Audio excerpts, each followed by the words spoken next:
Hi there, I'm Brian Whitmore, host of the Power Vertical podcast, and this is the Daily Vertical. Vladimir Putin just got caught telling the truth at his marathon annual press conference yesterday. And in doing so, the Kremlin leader revealed one of his greatest fears.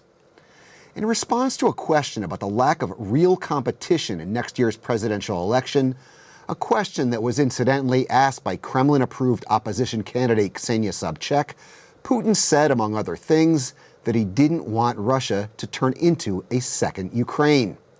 And that is pretty telling. Because since gaining independence in 1991, Ukraine has had 5 presidential elections. And guess what? All 5 have been competitive.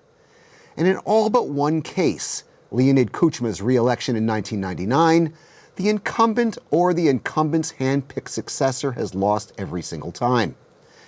And with the exception of the 2014 Euromaidan revolution that resulted in pro-Moscow President Viktor Yanukovych fleeing the country, transfers of power in Ukraine have been peaceful and orderly. And even in that case, Ukraine held a clean and competitive election just months later. Now, Putin, of course, calls that a coup and claims Russia's opposition is plotting something similar. So when Putin said he doesn't want Russia to turn into a second Ukraine, he was indeed telling the truth. He doesn't want Russia to turn into a country that, despite its problems, has managed to consistently hold competitive elections for the past quarter century. Such a prospect must be truly terrifying for the Kremlin leader and his cronies.